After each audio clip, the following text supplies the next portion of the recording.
म योभन्दा अगाडि पनि पटक पटक रामेछाप जिल्ला आइसकेको छु। यसपटकको भ्रमणमा आउँदा जुन किसिमको भव्य उत्साह, जुन किसिमको आत्मीय स्वागत मैले पाएँ, त्यसबाट म अत्यन्तै गौरवान्वित भएको छु। रामेछाप जिल्लामा राप्रपा नेपाल को नयाँ कार्य समिति गठन भएको करिब 15 दिन जति पुग्यो होला। तर यो 15 दिनकै भित्रमा तपाईहरुले जुन भव्य र उत्साहजनक कार्यकर्ता भेला आयोजना गर्नुभयो, त्यसबाट रामेछाप जिल्लामा राप्रपा नेपाल र राप्रपा नेपालले लिएको विचारको भविष्य उज्जवल छ भन्ने मैले विश्वास गरेको छु। तपाईहरुलाई हार्दिक हार्दिक शुभकामना समेत म व्यक्त गर्न चाहन्छु। त्यसो त राप्रपा नेपाल पुनर्जागृत भएको पनि धेरै लामो समय भएको छैन। करिब 1.5 महिना अघि 2078 साल फागुन 7 गते हामीले औपचारिक रूपमा राप्रपा नेपालको घोषणा गरेका थियौं। पार्टी घोषणा भएको 1 महिना भित्रमा नै देशका सम्पूर्ण 77 जिल्लामा पार्टीको संरचना निर्माण भएको छ। यसैगरी विभिन्न भातृ संगठनहरू खडा भएर क्रियाशील समेत भइसकेका छन्। यसरी अत्यन्तै छोटो अवधिमा पार्टी प्रति जुन किसिमको उत्साह देखिएको छ, आम जनमानसमा पनि पार्टी प्रति सकारात्मक भावना देखिएको छ, त्यसले राप्रपा नेपालको उज्जवल भविष्यलाई संकेत गरेको छ। यो पार्टी निर्माणको कठिन र संघर्षपूर्ण घडीमा हामीलाई साथ दिनुहुने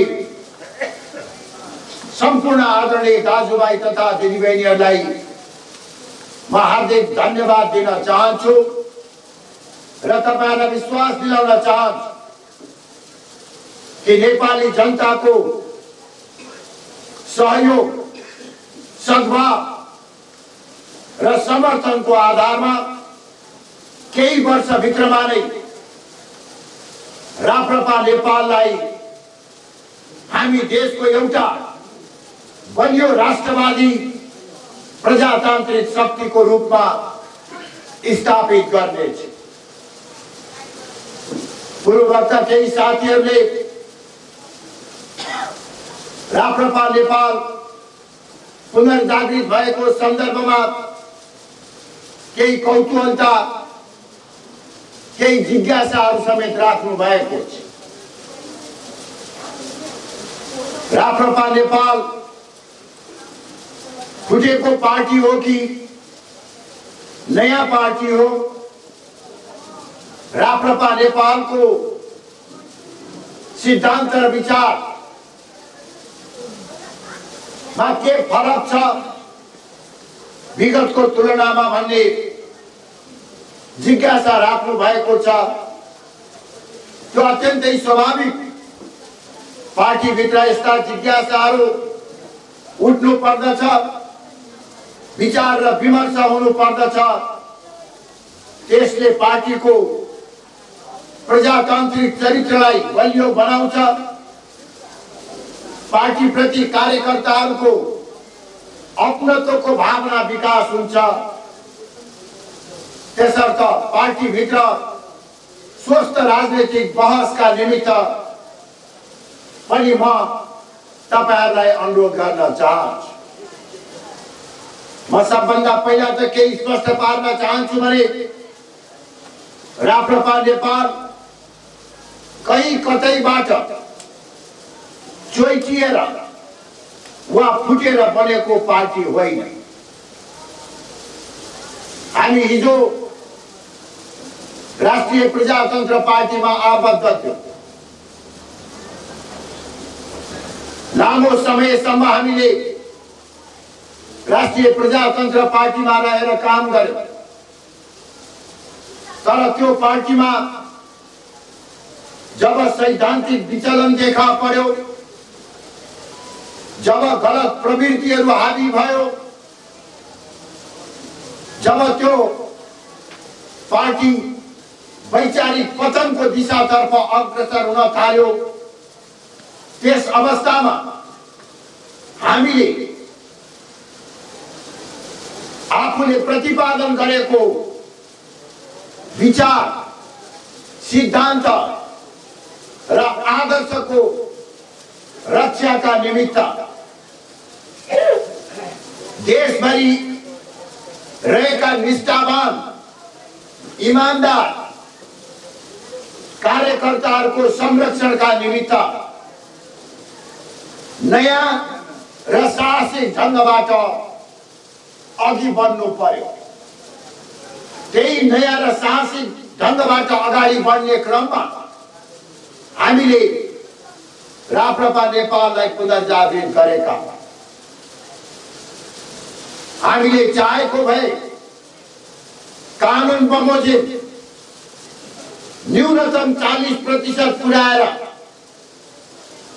पार्टी विभाजन गर्न सक्छौं। तर हामीले विगतमा पार्टी नफुटाउने कसम खाएका छौं।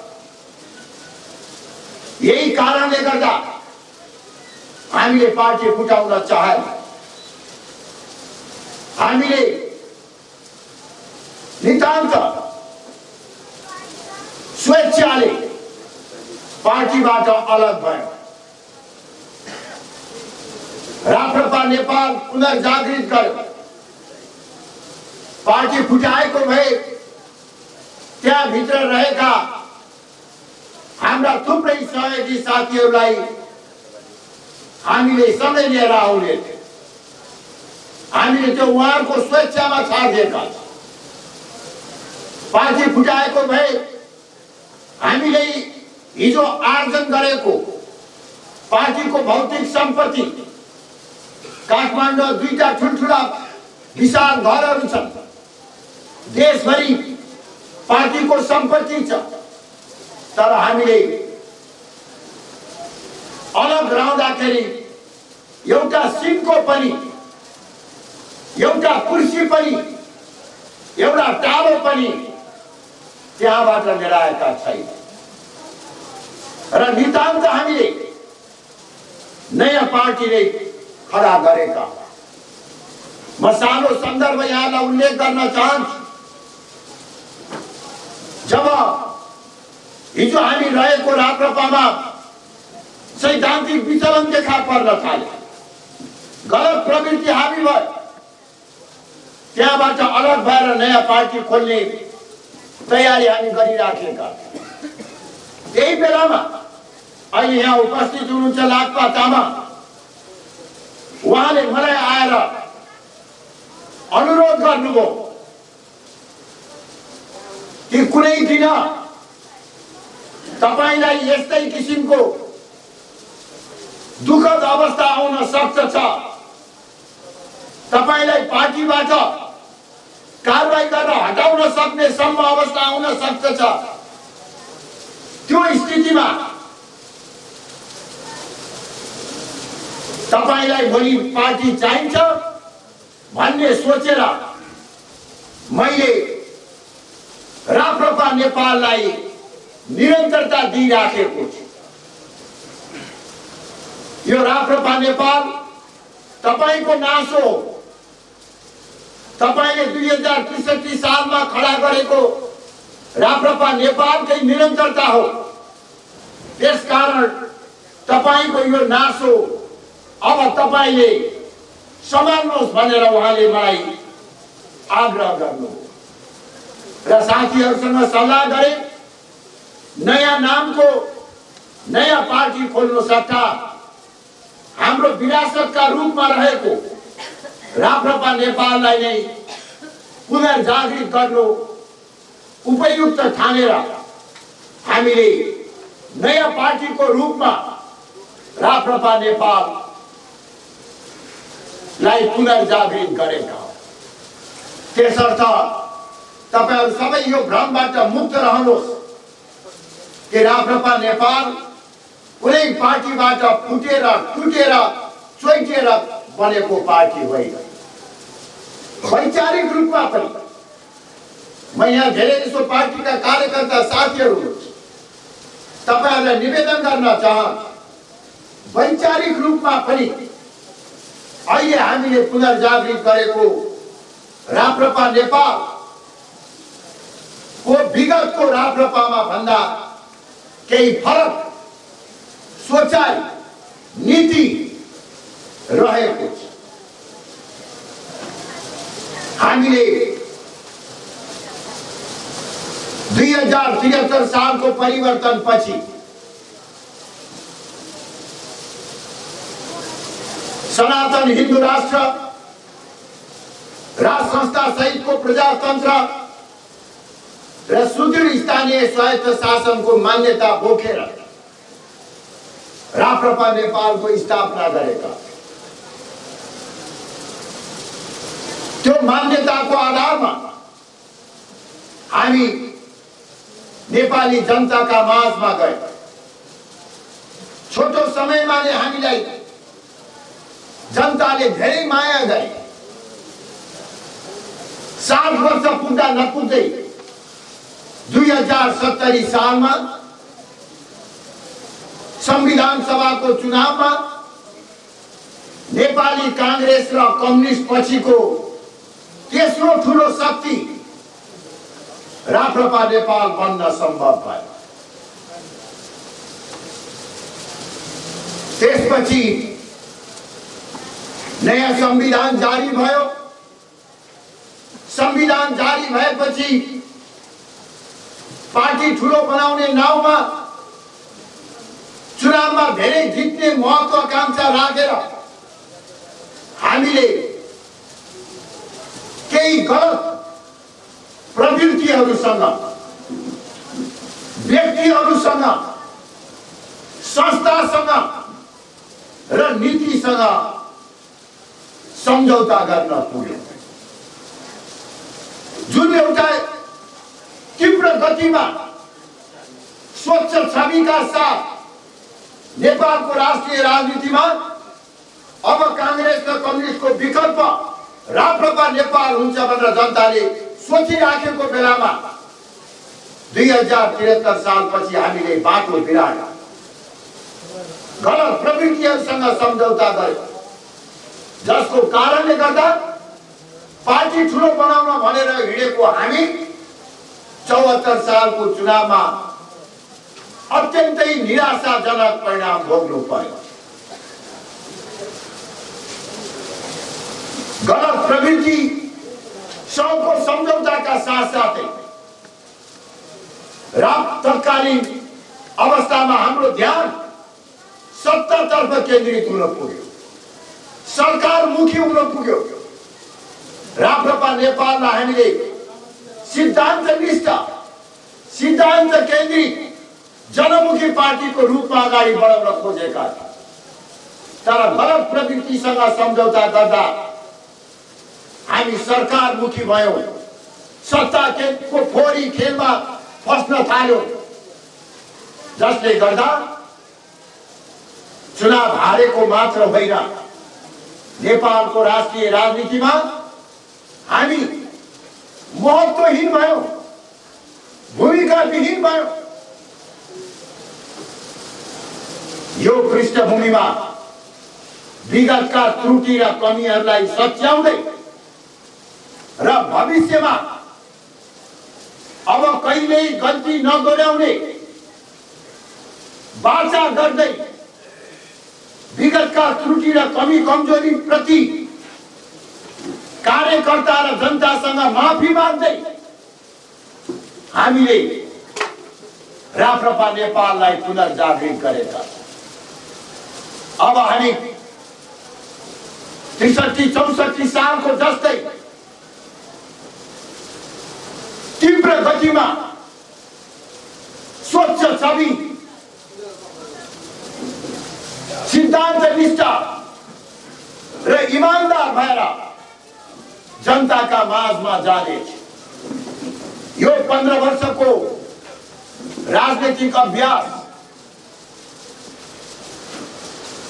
15 वर्षभित्र देखा परेको देशको राजनीतिक धरातल र आम जनताको भावनालाई दृष्टिगत गर्दै राप्रपालाई पुनर्जागृत गर्दा हामीले राज संस्था सहितको एजेन्डालाई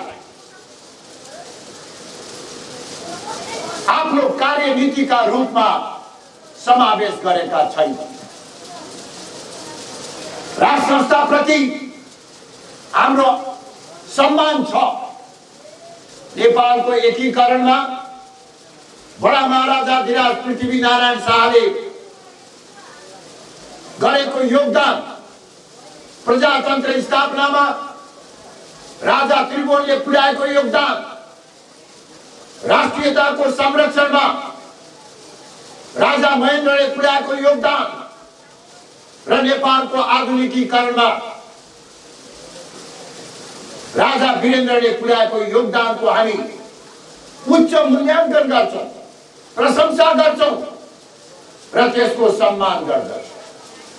तर देशको धरातलीय यथार्थ र जनताको भावना भन्दा टाढा रहेर, जनताको भावना भन्दा पर रहेर हामीले आफ्नो लक्ष्य पूरा गर्न सक्दैन। यही कारणले गर्दा हामीले राज संस्थाको एजेन्डालाई अहिले स्थगित गरेका छौं, आफ्नो कार्यनीतिको रूपमा समावेश गरेका छैन। अहिले हामी लोकतन्त्र, राष्ट्रियता र हिन्दू राष्ट्रको मान्यतामा आधारित संवर्धनवाद, सुशासन र समृद्धिको मुख्य एजेन्डा बोकेर जनताको माझमा जाँदैछ। म फेरि पार्टीका साथीहरूलाई दोहोऱ्याएर सम्झाउन चाहन्छु, लोकतन्त्र, राष्ट्रियता र हिन्दू राष्ट्रको मान्यतामा आधारित संवर्धनवाद को वैचारिक धरातलमा उभिएर सुशासनको माध्यमबाट आर्थिक विकास र समृद्धि हाम्रो राप्रपा नेपालको मुख्य एजेन्डा हुनेछ। नेपालमा 2007 सालमा प्रजातन्त्र आयो। यो 51 वर्षको अवधिमा केही वर्षका अपवादलाई छोड्ने हो भने मुख्य रूपले साम्यवाद, समाजवाद, पुँजीवाद जस्ता विचारहरूको वर्चस्व रहेको छ। यो 51 वर्षको बीचमा साम्यवाद, समाजवाद र पुँजीवादको वर्चस्व रह्यो र त्यही मान्यतालाई बोकेका पार्टीहरूले नै करिब करिब सम्पूर्ण अवधिमा राज्यको शासनको सञ्चालन गरेका छन्। अहिले देश कहाँ आइपुगेको छ? 63 सालमा आमूल परिवर्तन गर्ने भनेर हिन्दू राष्ट्रको पहिचानलाई समाप्त पारी सम्पूर्ण रोग, भोग, गरिबी, अशिक्षा को मुख्य कारण भनेकै सनातन धर्म, राज संस्था र एकात्मक राज्य प्रणाली भन्ने नयाँ भाष्य, नयाँ परिभाषा जनताको अगाडि प्रस्तुत गरियो। आज 15 वर्ष पछाडि हामी कहाँ आइपुगेका छौँ? देशको वर्तमान अवस्थालाई एकपटक हामी इमानदारी पूर्वक विश्लेषण गरौँ। लोकतन्त्रलाई बलियो बनाउने, जनतालाई मालिक बनाउने भनेर सुरु गरिएको अभियानको क्रममा अहिले जनता निरीह भएका छन्। केही ठूला राजनीतिक दलका ठूला नेताहरूले राज्य सत्ता कब्जा गरेर देशमा सर्वसत्तावाद लाद्ने प्रयास गरेका। भ्रष्टाचार नेपालकै इतिहासमा सबैभन्दा विकराल हुन पुगेको छ। गाउँदेखि सिंहदरबारसम्म भ्रष्टाचारको जालो फैलिएको छ। ठूला दलका ठूला नेताहरू, केही व्यापारीहरू र केही कर्मचारीहरूको मिलेमतोमा देशमा ब्रह्मलूट चलिराखेको छ। सत्ता पक्ष मात्र होइन, प्रतिपक्षमा रहेका दलहरू पनि यो ब्रह्मलूटमा सामेल भएका छन्। बेरोजगारी समस्याले आज प्रत्येक नेपाली घर परिवार पिरोलिएको छ। सामान्य जागिर 30,000 40,000 को जागिर देशमा पाउन नसकेर 40 लाख भन्दा बढी नेपाली युवाहरू मलेसियाको जंगल र अरबको मरुभूमिमा रगत पसिना बगाउन बाध्य भएका छन्। नेपालमा जन्मने 17-18 वर्षको हुने 8-10 कक्षा पढ्ने अनि त्यसपछि पासपोर्ट बनाएर मलेसिया र अरब जाने बाहेक नेपाली युवाहरूको कुनै भविष्य छैन। यही नै नियति भएको छ। जम्मा जम्मी 3 करोड जनसंख्या भएको मुलुकमा 40 लाख उत्पादनशील, सृजनशील युवा समूहलाई विदेश जान बाध्य तुल्याएपछि देशको विकास कसरी हुन्छ? देशमा बचेका बुढाखाडा बाल बालिका बच्चाहरूको भरमा देशको विकास हुन सक्दैन। अर्कोतर्फ अहिले नेपालमा धर्म परिवर्तनको डडेलो लागेको छ। तपाईहरुको रामेछाप जिल्लामा कस्तो छ मलाई थाहा छैन, तर नेपालको मेचीदेखि महाकालीसम्मका हिमाली र पहाडी जिल्लामा धर्मनिरपेक्षताको आडमा लोभ लालच देखाएर, प्रलोभन दिएर, भ्रम सिर्जना गरेर योजनाबद्ध र संगठित रूपमा धर्म परिवर्तन गराइएको छ। धर्म परिवर्तनको निशानामा सबैभन्दा बढी आदिवासी, जनजाति र दलित समुदायका व्यक्तिहरू परेका छन्। गरीब र विपन्न समुदायका व्यक्तिहरू परेका छन्। यो धर्म परिवर्तनको डडेलोलाई हामीले समयमै नरोक्ने हो भने नेपालीको पहिचान खतरामा पर्छ।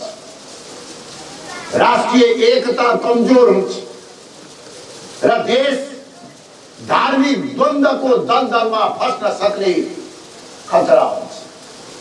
धर्मको नाममा विश्वका विभिन्न मुलुकहरूमा लाखौं लाख व्यक्तिहरूको माराकाट भइराखेको छ। अहिलेसम्म नेपाल जोगिएको छ, तर यो धर्म परिवर्तनको महारोगलाई हामीले समयमै रोक्न सकेनौं भने नेपाल पनि त्यही धार्मिक द्वन्द्वमा पर्न सक्ने खतरा रहन्छ। यसैगरी नेपालको इतिहासमा अहिले सबैभन्दा बढी विदेशीहरूको चलखेल र प्रभाव बढेर गएको छ। नेपाल बाह्य शक्तिहरूको रणनीतिक प्रतिस्पर्धा स्थल बन्ने खतरा देखिएको छ। यही एमसीसीमा हेर्नुहोस्, नेपालमा हामीले कुन देशबाट कति अनुदान लिने नलिने भन्ने कुरा त्यो नेपाली जनताले निर्णय कुरा गर्छ। एकातिर अमेरिका भन्छ चाँडोभन्दा चाँडो यो एमसीसीलाई पास गर, अर्कोतर्फ चीन भन्छ यो एमसीसी पास नगरेर यसले नेपाललाई डुबाउँछ। नेपाललाई अनुदान चाहिन्छ कि चाहिँदैन भन्ने बारेमा निर्णय गर्न हामी सक्षम छौँ। विगतमा पनि हामीले धेरै मुलुकहरूबाट सहयोग लिएका छौँ, तर ठूला राजनीतिक दलका नेताहरूको अकर्मण्यताको कारणले गर्दा, ठूला नेताहरूको विदेशीसँगको आत्मसमर्पणवादी नीतिको कारणले गर्दा सत्तामा पुग्न र सत्तामा पुगेपछि टिकेर बस्नका निमित्त विदेशीका सामु लम्पसार पर्ने प्रवृत्तिको कारणले गर्दा आज नेपाल बाह्य शक्तिको चलखेल र रणनीतिक प्रतिस्पर्धा स्थल बन्ने खतरा बढेर गएको छ। यही हो परिवर्तन। 2063 सालमा हामी नेपाललाई कहाँ लैजान भनेर हिँडिएको थियो, आज हामी कहाँ आइपुगेका छौँ। यो वास्तविकतालाई दृष्टिगत गर्दै, देशको यो तीतो सत्यलाई दृष्टिगत गर्दै देश बचाउन र देश बनाउन अब फरक विचारको आवश्यकता छ, वैकल्पिक बाटोको आवश्यकता छ, राष्ट्र निर्माणको वैकल्पिक मार्गचित्रको आवश्यकता छ भनेर नै हामीले राप्रपा नेपाललाई पुनर्जागृत गरेका हौं। मैले अघि पनि भनिसके, लोकतन्त्र, राष्ट्रियता, हिन्दू राष्ट्र को मान्यतामा आधारित संवर्धनवादको धरातलमा सुशासनको माध्यमबाट देशको आर्थिक विकास र समृद्धि गर्ने राप्रपा नेपालको लक्ष्य हो। हामीले आर्थिक विकास र समृद्धिलाई अहिले जोड दिएका छौँ, किनभने संसारभरिको अनुभवले पनि देखाएको छ, नेपालकै पनि 51 वर्षको हाम्रो अभ्यासले प्रमाणित गरेको छ कि राजनीतिक परिवर्तन सँगसँगै आर्थिक परिवर्तन हुन सकेन भने त्यो राजनीतिक परिवर्तन टिकाउ हुँदैन। जतिसुकै प्रजातन्त्रको कुरा गर्नुहोस्, लोकतन्त्रको कुरा गर्नुहोस्, गणतन्त्रको कुरा गर्नुहोस्, यदि प्रजातन्त्र, लोकतन्त्र र गणतन्त्रले जनताको आर्थिक अवस्थामा सुधार गर्न सक्दैन, गरिबीको अन्त्य गर्न सक्दैन, रोजगारी दिलाउन सक्दैन, उद्योग व्यवसाय स्थापना गर्न सक्दैन, तबसम्म राजनीतिक परिवर्तन टिकाउ हुँदैन, प्रजातन्त्र, लोकतन्त्र, गणतन्त्र दिगो हुन सक्दैन। यही वास्तविकतालाई दृष्टिगत गर्दै लोकतन्त्रलाई बलियो बनाउनको निमित्त राप्रपा नेपालले आर्थिक विकासलाई जोड दिएको छ। हामी देशभित्र आर्थिक विकास गरेर प्रत्येक नेपाली जनताको जीवन स्तरमा सुधार गर्न चाहन्छ। प्रत्येक नेपाली परिवारमा कम्तीमा एक घर, एक व्यक्तिको रोजगारी सुनिश्चित गर्न चाहन्छ। राप्रपा नेपाल आर्थिक विकास र समृद्धिको माध्यमबाट नेपाली जनताको अनुहारमा आँसो र उज्यालो ल्याउन चाहन्छ। हामीले हिन्दू राष्ट्रको कुरा गरेका छौँ, यो बुझ्नुपर्ने जरुरी छ। हिन्दू राष्ट्रको कुरा गरेर हामीले केवल एउटा धर्म, हिन्दू धर्मलाई मात्रै राज्यले विशेष संरक्षण र सुविधा दिनुपर्छ भनेको होइन। हामीले हिन्दू धर्मको आधारमा देशको कानुन बनाउनु पर्छ, हिन्दू धर्मको आधारमा राज्यको सञ्चालन हुनुपर्छ भनेर माग गरेको होइन। हामी सबै धर्मलाई बराबरीको स्वतन्त्रता, सबै धर्मलाई बराबरीको समानताको पक्षमा छ। नेपालमा सनातन धर्म भन्नाले 80% हिन्दू, 9% बुद्ध धर्मावलम्बीहरू, 3% किराँतीहरू छन्। यो सबै गर्दा 94% सनातन परिवारका हामी सदस्य छौँ।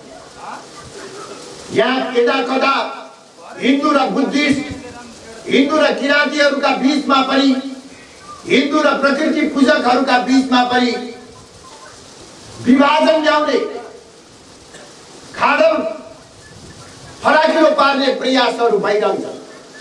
वास्तवमा चाहे हिन्दू भन्नुहोस्, चाहे बौद्ध धर्म भन्नुहोस्, चाहे किराँत धर्म भन्नुहोस्, चाहे प्रकृति पूजक भन्नुहोस्, यो सबैको मुहान के हो? यो सबैको मुहान एउटै छ र त्यो मुहान हो वेद। वेद, उपनिषद जस्ता महान सांस्कृतिक मान्यताहरू नै यी सबै धर्म र सम्प्रदायको मूल स्रोत हो, उद्गम स्थल हो। यी सबैलाई समष्टि रूपमा हामीले सनातन धर्म भनेका छौँ। त्यसैले सनातन धर्मको रक्षा हुनुपर्छ भन्ने मान्यता हो। हिन्दू राष्ट्र हामीले नेपालको पहिचानको रूपमा कुरा गरेका छौँ। नेपालमा मुसलमानहरू पनि छन् ठुलै सङ्ख्यामा, क्रिस्चियन धर्मावलम्बीहरू पनि छन्। हामी इस्लाम र इसाई धर्म मान्नेहरूको पनि सम्मान गर्छौँ। यी दुवै धर्मको पनि हामी सम्मान गर्दछौँ।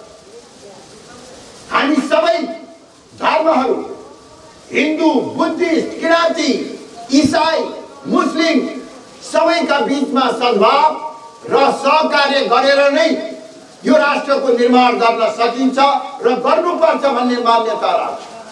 किनभने हामीलाई वेदले सिकाएको छ। तपाईँ मध्ये कतिले वेद पढ्नु भएको छ? पुरै वेद नपढे पनि त्यसको सार पढ्नु भएको होला। 5000 वर्ष अगाडि रचना गरिएको, 5000 वर्ष अगाडि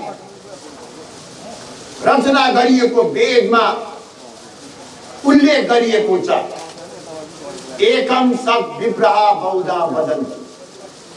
सत्य एउटै छ। सत्य भने के? भगवान। भगवान एउटै छ।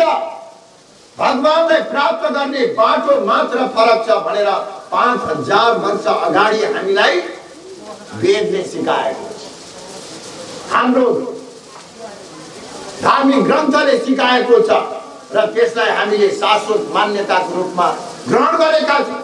त्यही कारणले गर्दा हामीलाई सबै धर्मका बीचमा समानता, सबै धर्मलाई बराबरीको स्वतन्त्रता कायम राख्दै सबै धर्मसँग सद्भाव र सहकार्य गरेर हिँड्नलाई कुनै आपत्ति छैन। खाली हामीले यति मात्र भनायो, हामी तपाईको धर्मको सम्मान गर्छौँ, तपाईको भगवानको सम्मान गर्छौँ। त्यसै गरी तपाईले पनि हाम्रो धर्म, हाम्रो भगवानलाई सम्मान गर्नुहोस्। सम्मान गर्नु सक्नुहुन्न भने अपमान नगर्नुहोस् र सदियौंदेखि कायम रहँदै आएको हाम्रो धर्मलाई परिवर्तन गराउने काम नगर्नुहोस्। यति मात्र हाम्रो हामी मिलेर जान सधैँ बस्न तयार। स्वेच्छाले कसैले धर्म परिवर्तन गर्छ भने पनि त्यसमा हामीलाई आपत्ति छैन, तर भ्रम देखाएर हिन्दू धर्म भनेको यस्तो छुवाछुत छ, समाजमा विभेद छ। हिन्दू धर्मको कुन चाहिँ शास्त्रले छुवाछुतको कुरा गरेको छ, विभेदको कुरा गरेको छ? भगवान श्री कृष्णले गीतामा भन्नुभएको छ, मैले मानिसहरूको विभाजन वर्णको व्यवस्था गुण र कामको आधारमा गरेको, जन्मको आधारमा होइन, गुण र कामको आधारमा गरेको। हाम्रो कुनै शास्त्रले छुवाछुत र सामाजिक विभेदको कुरा गरेको छैन। हो, केही कालखण्डमा केही शासकहरूले आफ्नो स्वार्थ परिपूर्ति गर्नको निमित्त धर्मलाई आधार मानेर समाजमा छुवाछुत र विभेदको स्थिति सिर्जना गरे। आज चाहे दलित भन्नुहोस्, चाहे ब्राह्मण भन्नुहोस्, सबैको रगतको रङ एउटै छ, सबैको ज्ञान बुद्धि एउटै छ, भगवानको सृष्टिमा सबै समान छ। त्यस कारणले गर्दाखेरि धर्मको आधारमा कुनै किसिमको विवेक छैन। यो विवेकलाई देखाएर धर्म परिवर्तन नगराउनुहोस् भन्ने मात्र हाम्रो मान्यता। यही मान्यताको आधारमा हामी आफ्नो राष्ट्रियतालाई बलियो बनाउन चाहन्छौँ। नेपालको अहिले पनि कतिपय सिमानाहरू विदेशीको कब्जामा छन्। त्यो हाम्रो नेपाली भूमि वार्ताको माध्यमबाट, कूटनैतिक प्रयासबाट फिर्ता ल्याउनु पर्दछ भन्ने हाम्रो मान्यता छ। नेपाली भूमिमा रहेका विदेशी सैनिकहरू चाँडोभन्दा चाँडो हट्नु पर्दछ भन्ने हाम्रो माग रहेको छ। यसका निमित्त हामी हरसम्भव प्रयास गर्नेछौँ। राष्ट्रियतालाई बलियो बनाउन, यसका साथसाथै मैले अघि पनि भने प्रजातन्त्र प्रति हाम्रो अविचलित प्रतिबद्धता छ। जनता बलियो भयो भने मात्रै राष्ट्र बलियो हुन्छ। जनता बलियो हुने माध्यम भनेकै प्रजातन्त्र। त्यस कारणले राप्रपा नेपालले प्रजातन्त्रलाई अपरिहार्य आधार ठानेको छ। राष्ट्रियतालाई सर्वोपरि साध्य ठानेको छ। राष्ट्र निर्माता पृथ्वीनारायण शाहलाई हामीले आदर्श पुरुषको रूपमा लिएका छौँ। हामी आफ्नो कार्यक्रम गर्दा आफ्नो कार्यालयमा विदेशी नेताहरूको तस्बिर राखेर पूजा आराधना गर्दै हामीलाई नेपाली नाम र पहिचान दिने राष्ट्र निर्माता पृथ्वीनारायण शाहलाई सम्मान गर्दै हरेक कार्यक्रम गर्दाखेरि सबभन्दा पहिला पृथ्वीनारायण शाहलाई फूलमाला चढाएर नमन गरेर हामी आफ्ना कार्यक्रम सुरु गर्छौँ। पृथ्वीनारायण शाहको दिव्य उपदेशलाई राप्रपा नेपालले आफ्नो मार्गदर्शक सिद्धान्तको रूपमा आत्मसात गरेको छ। हामीले जिल्ला कार्यालयमा भनेका छौँ, पार्टीका कार्यालयहरूमा अनिवार्य रूपले पृथ्वीनारायण शाहको तस्बिर राख्नुहोस्। म तपाईहरुलाई एउटा निवेदन गर्न चाहन्छु। म जति पटक पनि मन्त्री वा उप प्रधानमन्त्री भएको छु, म मन्त्री पदमा बहाली गर्दाखेरि मेरो कार्यकक्षमा अनिवार्य रूपले दुईटा फोटो राख्ने व्यवस्था गरेको छु। एउटा पृथ्वीनारायण शाहको, अर्को देवादिदेव महादेव भगवान शिवको। हरेक पटक म कयौं पटक मन्त्री उप प्रधानमन्त्री भए, हरेक पटक म कार्यालयमा जाँदाखेरि, कार्यालय सुरु गर्दाखेरि त्यो दुईटा तस्बिर अघितिर राख्ने गरेको। मलाई दुःख लाग्छ कि जब म त्यो पदबाट हट्छु, ती दुवै फोटाहरू हटाउँछ आजकलका क्रान्तिकारीहरू।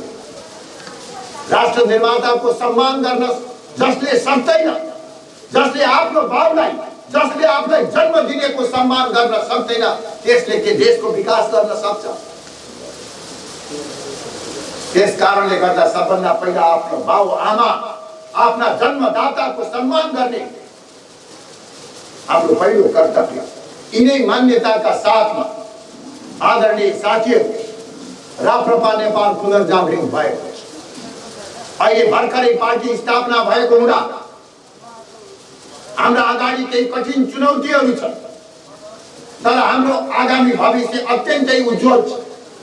६३ सालमा हामीले राजा सहितको प्रजातन्त्रको कुरा लिएर जाँदा, जहाँ जाँदाखेरि पनि हामीमाथि सांघातिक आक्रमण हुन्थ्यो, हामीलाई सामाजिक बहिष्कार गरिन्थ्यो, राजनैतिक रूपमा निषेध गरिन्थ्यो। त्यो अवस्थामा त हामीले हाम्रो संघर्षबाट राप्रपा नेपाललाई कांग्रेस र कम्युनिस्टको तेस्रो ठुलो पार्टी बनाउन सक्यौं भने अहिले त परिस्थितिले गर्दा, धरातली यथार्थले गर्दा, जनताको भावनालाई पनि सम्मान गर्दै हामीले राज संस्थाको एजेन्डालाई स्थगित गरेका छौं, कार्यनीति बनाएका छैनौं।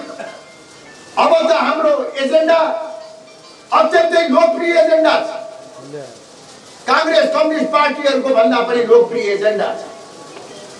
नेपालमा कुन चाहिँ नेपाली होला स्वाभिमानी राष्ट्रवादी नेपाली, जसले नेपाल हिन्दू राष्ट्र होस् भन्ने नहोस् भन्ने चाहन्छ?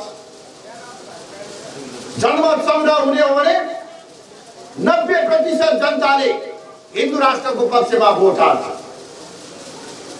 यस्तो लोकप्रिय एजेन्डा अब हाम्रो साथमा छ। हिजोसम्म हामीलाई यदा कदा राजाको कुरा लिएर जाँदाखेरि नाक खुम्च्याउँथे, ओठ लेप्र्याउँथे। अब हामीले अहिलेलाई त्यो एजेन्डा कार्यनीतिमा राखेका छैन। त्यसर्थ अब जनताले हामीलाई जताततै स्वागत गर्छ। केही वर्षभित्रमा नै हेर्दै जानु होला। आज कतिपय साथीहरू भ्रममा हुनुहुन्छ, अल्मलिनु भएको छ।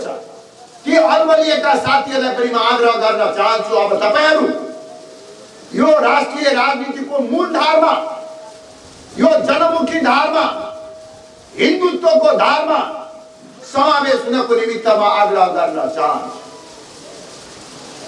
केही वर्ष पछाडि मलाई पुरा विश्वास छ, हिजो हामी सँगै काम गरेका साथीहरू यही बाटोमा आउनुहुन्छ, निश्चित रूपले यही बाटोमा आउनुहुन्छ। त्यो बाहेक अर्को विकल्प नै छैन।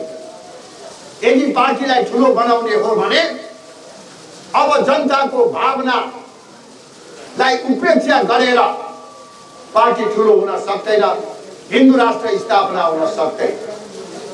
आदरणीय दाजुभाइ तथा दिदीबहिनीहरू, तपाईहरुको रामेछाप जिल्लामा आएको बेलामा यहाँको जिल्लाको एउटा जल्दो बल्दो समस्याका बारेमा म सरकारको ध्यान आकर्षित गर्न चाहन्छु। खास गरी आम सञ्चार माध्यमका साथीहरूलाई यो सन्देश सरकार समक्ष पुर्याइदिनको लागि अनुरोध गर्न चाहन्छु। तपाईहरुको यही जिल्ला बाहिर सुनकोशी मरिन डाइभर्सन बृहत आयोजनाको निर्माण हुँदैछ। त्यो आयोजनाका सम्बन्धमा म नकारात्मक टिप्पणी गर्न चाहन्छु। आयोजना सम्पन्न होस्, तर आयोजना सम्पन्न गर्दा सर्वसाधारण जनता घरबार विहीन र बिचल्ली पार्नु हुँदैन। कुनै पनि आयोजना गर्दाखेरि आयोजनाको उद्देश्य के? जनताको हित हो, जनताको हितका निमित्त आयोजना सञ्चालन गर्ने। तर त्यो आयोजनाबाट जनता घरबार विहीन र बिचल्लीमा परे भने त्यो आयोजना सार्थक हुन सक्दैन, सफल हुन सक्दैन। त्यसर्थ यो आयोजनाबाट डुबानमा पर्ने मन्थली नगरपालिका र आसपासका क्षेत्रहरूका जनतालाई उनीहरूको जग्गाको उचित मुआवजा दिएर मात्रै जग्गा अधिग्रहण गरियोस् र आयोजना बनाइयोस् भन्ने आग्रह गर्न चाहन्छु। मैले सुनेको छु अहिले 7 लाख रोपनीको मुआवजा दिने चर्चा छ। मन्थलीको रामेछापको सदरमुकाम मन्थलीको जग्गा 7 लाख रुपियाँमा अधिग्रहण गर्ने भनेको जनताको सम्पत्तिलाई सरकारले जबरजस्ती लुट्ने कुरा हो। सरकारले जनताको सम्पत्ति लुट्नु हुँदैन।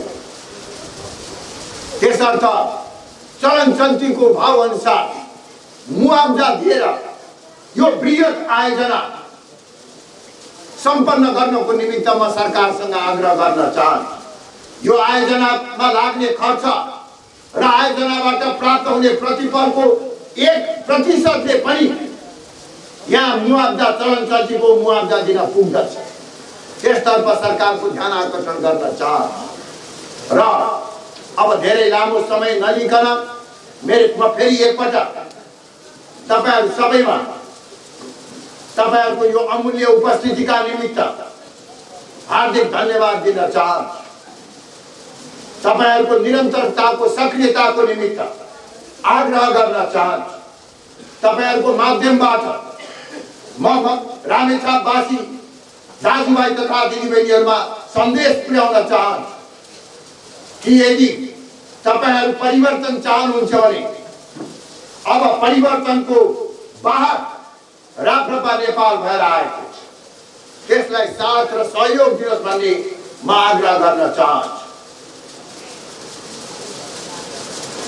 पार्टीका जिल्ला अध्यक्ष रामचन्द्र कणेल यस जिल्लाका चिर परिचित व्यक्ति हुनुहुन्छ। उहाँलाई यो कठिन घडीमा हामीलाई साथ दिएर पार्टीको नेतृत्व दिएकोमा म उहाँलाई विशेष धन्यवाद दिन चाहन्छु। त्यसैगरी पार्टी पुनर्जागृत भएको यो क्षणमा युवा र उत्साही व्यक्ति यस जिल्लाका उद्यमी युवा नेता राजु श्रेष्ठलाई पनि म धन्यवाद दिन चाहन्छु। त्यसैगरी पूर्व शिक्षक विद्वान व्यक्तित्व जीवन सुनवारलाई केन्द्रीय सदस्य जीवन सुनवारलाई पनि धन्यवाद दिन चाहन्छु। जिल्ला कार्य समितिमा रहेका सम्पूर्ण पदाधिकारी सदस्यहरू जसको एक एक गरेर नाम लिन सम्भव छैन, सबै तपाईहरुमा एकमुष्ट म तपाईहरुलाई धन्यवाद दिन चाहन्छु। उच्च मनोबलका साथ काम गर्नुहोस्। तपाईहरुको साथमा हामी छौं। तपाईहरु सबलाई फेरि पनि धेरै धेरै धन्यवाद। जय राष्ट्र, जय जनता।